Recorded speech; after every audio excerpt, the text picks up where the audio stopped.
తను ప్రవేశించిన దాహాన్ని తీర్చుకొని ధర్మమునందు నిలబడవలసినటువంటి ఏనుగు అంటే మనము దాన్ని విస్మరించి కేవలము కామోపభోగమునకు మాత్రమే సంసారము, స్వార్థమునకు మాత్రమే సంసారము. సంపాదించేది దేనికి? మా అబ్బాయికి మా అమ్మాయికి. ఇంటికి వచ్చిన వాడికి అన్నం పెట్టడానికి డబ్బు అక్కర్లేదు. తిరుమల వెళ్ళి ఓ ఆర్జిత సేవ చేయించుకోవడానికి డబ్బు ఖర్చు పెట్టకూడదు. శ్రీశైలం వెళ్ళి అభిషేకం చేయించుకోవడానికి డబ్బు ఖర్చు పెట్టకూడదు. ఎందుకంటే అవన్నీ ఇప్పుడు రిటైర్ అయిపోయిన తర్వాత చూడొచ్చు. ఎవరో రాసి ఇచ్చినట్టు పత్రం, నువ్వు ఉంటావు రిటైర్ అయిపోయే వరకు అని. ఏమో రిటైర్మెంటే అయిపోతావో, నీ పాలసీ నీ పిల్లలు పుచ్చుకుంటారో ఎవరికి తెలుసు. అందుకని నిన్ను నువ్వు ఉద్ధరించుకోవడం మానేశావు. మానేసి ఎటువైపుకి తిరిగిపోయింది సంసార మండలం.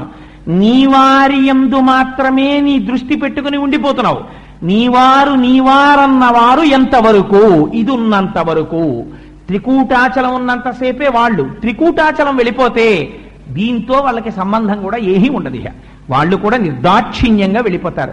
ఒక్కసారి ఇందులోంచి జీవుడు బయటికి వెళ్ళిపోయాడా, దీన్ని పట్టుకుని ఎంత ఏడవనివ్వండి, తనూభవులు అంటే ఈ శరీరంలోంచి వచ్చిన పిల్లలు రానివ్వండి, ఆ శరీరం ఇహ పలకదు, ఒక్క మాట మాట్లాడదు.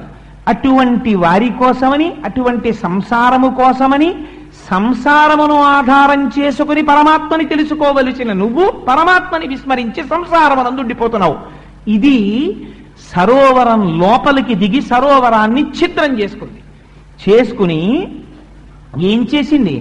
ఖండకావరాన్ని చూసుకుంది. నాకు ఒంట్లో బలం ఉంది, నాకు కావలసినంత ఐశ్వర్యం ఉంది, నేను సంపాదించగలను, నేను ఒకటి మాట వినడమేమిటి, అందుకని మాట వినను.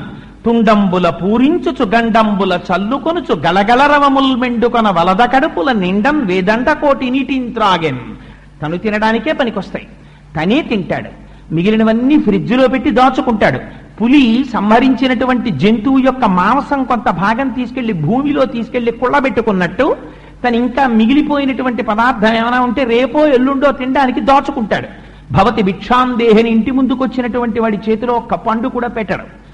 ఈ దాచుకుని నువ్వు పట్టుకెళ్లేదేమీ లేదు. మాకురు ధనజన యవ్వన గర్వం హరతి నిమేషత్కాల సర్వం మాయామయమిదమకిలం హిత్వా బ్రహ్మపదం త్వం ప్రవిశ విదిత్వా అంటారు శంకరులు.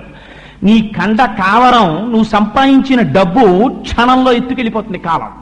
కాలస్వరూపంలో పరమేశ్వరుడు తీసుకెళ్లిపోవడానికి సిద్ధంగా ఉన్నాడు.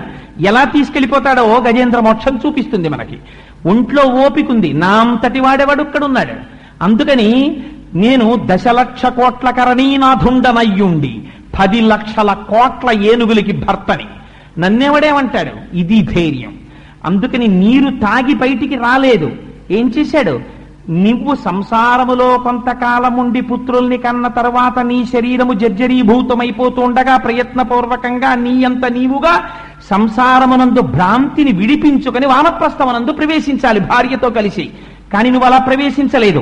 ఇంకా నీకు కోడలు చేతిలో ఉన్నటువంటి తాళాల మీద భ్రాంతి, కొడుకు తీసుకొస్తున్నటువంటి ఐశ్వర్యం మీద భ్రాంతి. ఇంకా నీ మనస్సు భగవంతుడి వైపుకి వెళ్ళలేదు. వెళ్లకుండా నీ శరీరంలో ఉన్న బలాన్ని దుర్వినియోగం చేసుకోవడమే సంసార మండలంలో ప్రవేశించి నాశనం చేసుకుంటున్న గృహస్థు యొక్క జీవితానికి దర్పణం. సరోవరంలో ప్రవేశించినటువంటి ఏనుగు.